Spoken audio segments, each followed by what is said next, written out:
بلانر السعادة 2023.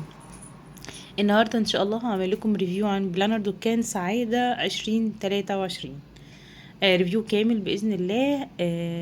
هوضح لكم فيها كل حاجة تخص البلانر، كل صفحة هي معمولة ليه وكل حاجة ايه تفاصيلها بالظبط.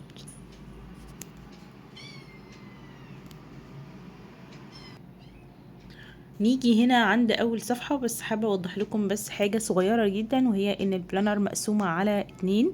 كل 6 شهور جوه بلانر لوحدها بديزاين مختلف جدا لليوم. والسبب في ده ان هي تكون سهلة وبسيطة، ان احنا نقدر نشيلها معانا في اي مكان، ما يكونش الموضوع صعب جدا. لان موضوع ان انت معاك حاجة فيها 420 صفحة، ده بيبقى كتير قوي ان انت تقدر تتنقل بيها، انما لما تكون مقسومة على 2 فالموضوع بيبقى ابسط. نيجي عندنا اول حاجة هنا دي كلمة بسيطة جدا هتفيدكم جدا. تاني صفحة او اول صفحة في البلانر هي صفحة اكتشف نفسك. ودي من الصفحات المهمة جدا اللي هتشتغل فيها على نفسك بشكل كبير جدا، وهتقدر تكتشف في نفسك حاجات كتير ممكن انت تكون اول مرة تسأل الاسئلة دي اصلا لنفسك.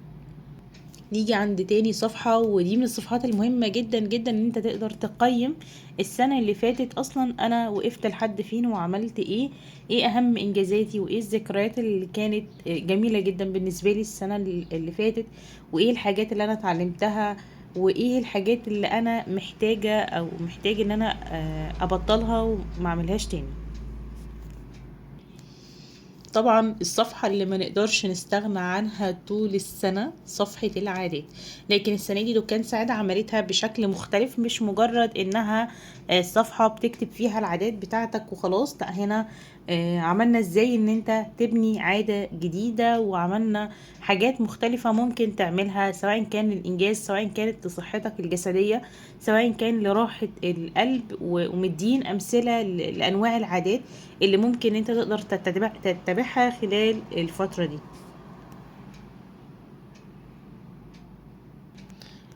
صفحة تحدي القراءة، وهنا التقسيمة بتاعتها كانت مختلفة تماما عن السنة اللي فاتت. مكتوب فيها الشهر ايه اللي انا كتبت فيه او اللي انا قرأت فيه الكتاب، واسم الكتاب ايه، والمجال، يعني انا بقرأ في اي مجال، كتاب يخص الدين، كتاب يخص الصحة النفسية، كتاب يخص السيرة النبوية، ايا كان الكتاب نوعه ايه، وتقييم الكتاب، وبعد كده انا قرأته في قد ايه، بدأته امتى وخلصته امتى، وايه الصفحات المهمة في الكتاب اللي انا قرأته. التقسيمة دي من افضل التقسيمات اللي موجودة لتحدي القراءة. بتبين لك كل حاجة، ولما تيجي تبدأ عايز ترجع للكتاب او ايه الصفحات المهمة اللي عجبتك، تقدر بكل بساطة جدا ان انت تخش هنا وتعرف ايه هي الصفحات المهمة، وان انا قرأت الكتاب ده امتى وكان تقييمي ايه. فده كان هيبقى مرجع اساسي لكل الكتب اللي انت تكون قرأتها. وتحت مكتوب عدد الكتب المقروءة، وكافئت نفسك ازاي لما قرأتها. من الصفحات برضو المهمة جدا صفحة دون انجازاتك. دي من التمارين المهمة جدا جدا ان انت تتقدم لقدام، وان انت تعمل حاجات مهمة كتيرة قوي، ان انت تكتب الانجازات اللي انت مريت بيها خلال الفترة دي. البلانر دي كده دي ل6 شهور، والجزء التاني ل6 شهور، فكل 6 شهور هيبقى ليها حاجات منفصلة. نيجي بقى لصفحة الأهداف. أول حاجة احنا مقسمين الأهداف في الصفحة دي بنكتب فيها الهدف اللي أنا عايزة أحققه خلال السنة كلها. فهنا سواء كان العلمي أو المهني أو الاجتماعي أو الصحي أو الجانب العائلي أو المالي أو الشخصي، بنفصل ال ال كل الاهداف اللي احنا محتاجين نعملهم خلال الفترة دي خلال 6 شهور. فهنا اهداف ال6 شهور. ونيجي بعد كده للصفحة اللي بعدها اللي هي مخطط الشهور. دي ال6 شهور اللي احنا المفروض هنقسم بقى الاهداف الكبيرة اللي كانت في الصفحة اللي قبلها للشهور نفسها اللي موجودة. فبالتالي انت هنا خططت لمدة 6 شهور، وقسمت ال6 شهور دول الاهداف الكبيرة دي قسمتها لاهداف صغيرة، وبعد كده تاخد اللي قسمته بقى خلال كل شهر من الشهور دي. نيجي بعد كده للصفحة دي لطيفة جدا، قائمة السعادة. ودي شوية حاجات ممكن تخليك سعيد إلى حد كبير، فجرب اقرأها وجرب نفذها. نيجي بقى لحاجة مهمة جدا، وهي صفحة التخطيط الشهري. ودي فيها شغل كبير جدا، وكنا مهتمين قوي قوي ان احنا البلانر يكون فيها قيمة علمية كبيرة جدا، اقدر فعلا ان انا اخطط واستفيد منها. مش مجرد ان احنا حاطين ورق، مش مجرد انها بلانر وخلاص. دايما دكان سعادة بتهتم بالمحتوى الداخلي بشكل كبير جدا، اللي هيقدر فعلا يغيرك ويدفعك للقدام. هنا عندنا اول حاجة كل شهر مختلف عن الشهر اللي قبليه. كل شهر عندنا لون مختلف، وعندنا كل شهر ليه اسم معين. يعني يناير اسمه شهر التفاؤل، وهتلاقي دايما جنب كلمة شهر التفاؤل جملة بتخص اسم الشهر ده. وبعد كده نيجي لأهداف الشهر عادي جدا، وكتب الشهر والعادات اللي انت عايز تكتسبها. هنا بقى مخطط الشهر. اهتمينا جدا ان احنا بعد ما نعمل اهداف الشهر ان انا اقسم الاهداف دي لحاجات صغيرة جدا. المخطط الشهري ده مخطط اسبوعي، يعني عندنا الاسبوع كله. وبعد كده بنبدأ ان احنا حتى دي ممكن نستخدمها في كذا استخدام، مش واحد بس. ممكن نقسم فيها المواعيد المهمة خلال الشهر، او انظم فيها مواعيدي طول الشهر. انظم فيها الحاجات اللي عندي او اللي انا محتاجة اعملها، على هيئة ان انا يكون قدامي حاجة لما الشهر كله في ورقة واحدة. فدي كانت من الحاجات المميزة جدا ان احنا ممكن نقدر نستخدمها في كذا حاجة، مش حاجة واحدة بس. هنا تحت تحدي يناير. كل شهر هنلاقي تحدي مختلف تماما، عبارة عن 4 5 تحديات، وأحيانا بتبقى 6 تحديات انت ممكن تعملها خلال الشهر. هتبقى حاجات لطيفة وحاجات بسيطة جدا، لكن هتحسسك ان انت انجزت حاجات كتير خلال الشهر. وهي هتبقى حاجات بسيطة جدا ما فيهاش اي مشكلة، وحاجات يعني حلوة جدا نقدر ان احنا نستخدمها.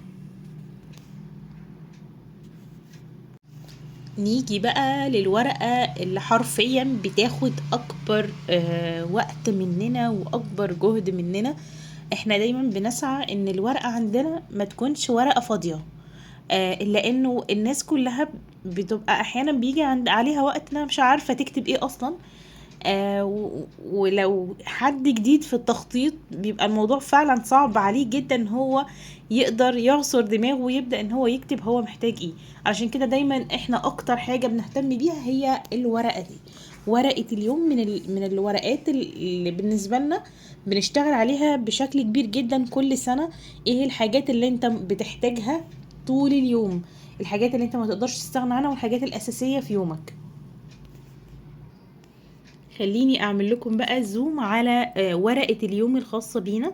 اول حاجة الورقة عندنا في دكان سعادة مش متطرخة، يعني اكتبي التاريخ واليوم بحيث ان انت لو فوتي يوم او لو فوتي يوم ما تبقاش حاسس بلود ان انت ضيعت يوم كامل.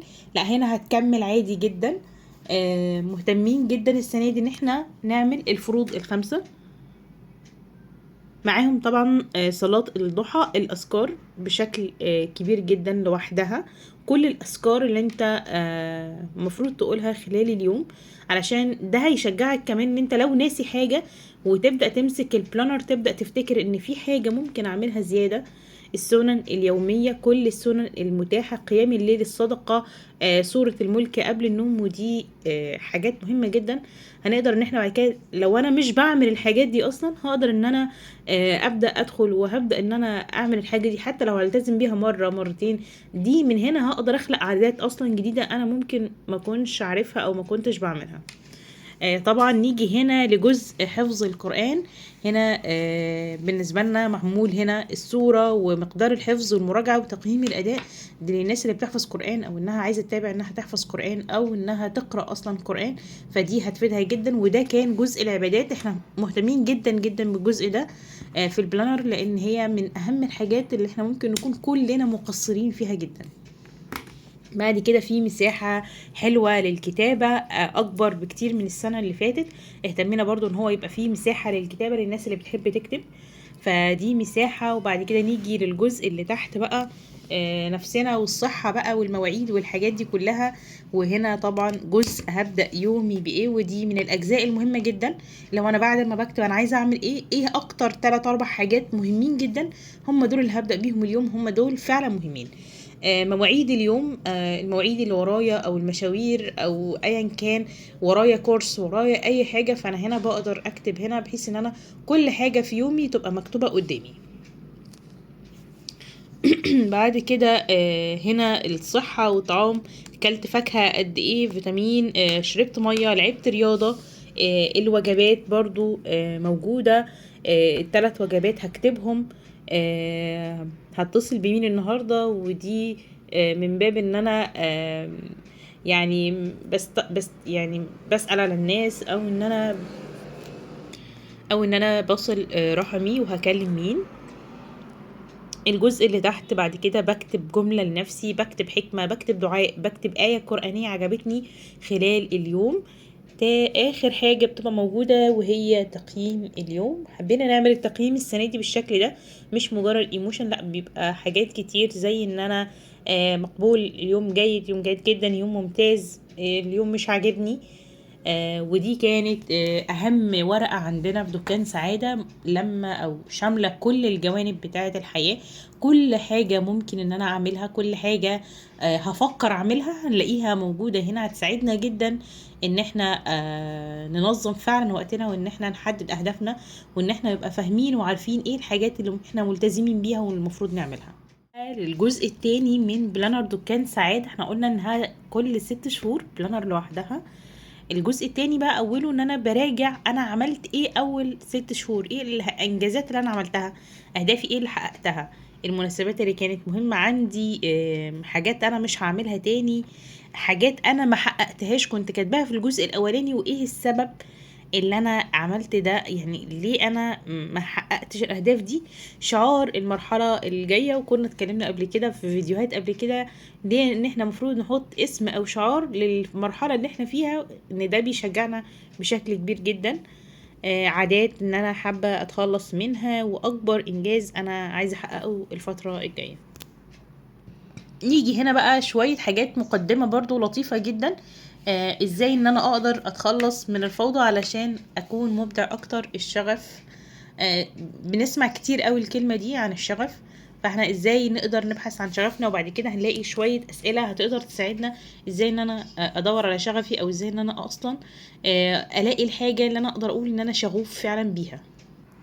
نفس الموضوع الورقة بتاعت أهداف 2023 دي بتاعت الجزء التاني. وبعد كده هنا طريقة مميزة عشان نكتب فيها أهدافنا، وعلشان إن احنا تكون الأهداف صحيحة لازم نمشي على خطوات معينة، ودي برضو هتلاقوها ورقة اليوم من دكان سعادة أو بلانر السعادة. أهم حاجة بالنسبة لنا أو عندنا هنا برضو اليوم مش مترخ. انتي هنا بتكتبي اليوم، او انت بتكتب اليوم الحد، الاثنين، التلات، التاريخ يوم كذا.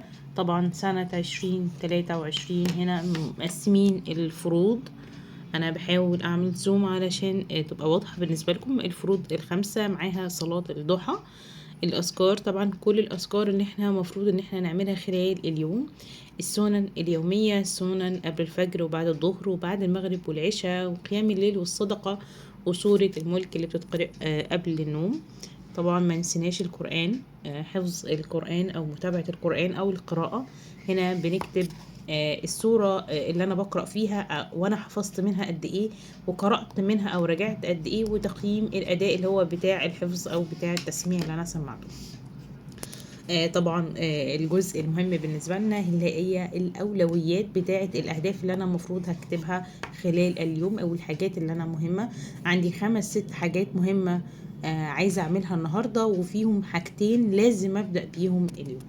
طبعا مواعيد اليوم عندي ايه النهاردة، او عندي سواء كنت مواعيد نزول، او سواء كانت مواعيد كورسات او حاجات انا عايزة اعملها خلال اليوم، بالمواعيد بتاعتها هنكتبها هنا. بعد كده هتصل بمين النهاردة، هتصل بماما بقى، هتصل باخويا، هتصل باي حد. فانا ده هكتب، ده هيساعدني ان انا لو جيت في نص اليوم والدنيا شغلتني ونسيت، لو مسكت البلانر هفتكر ان انا كنت عايزة اكلم فلان، فهبدأ ان انا اتواصل معاه. هنا مساحة طبعا حلوة مش وحشة للكتابة، مش صغيرة، تكتبي فيها اللي انا عايزة اعمله بالتفصيل، او لو في حاجات عايزة تعمليها بالتفصيل. هنا بعد كده جينا لجزء المية والفيتامينات والرياضة وأكل الفاكهة، حاجات مهمة جدا لصحتنا. هنا أكتب جملة لنفسي ودي برضو من الحاجات اللطيفة جدا. مش شرط جملة لنفسي، ممكن أكتب حكمة، ممكن أكتب دعاء، ممكن أكتب مقولة عجبتني، أكتب أي حاجة لنفسي خلال اليوم ده.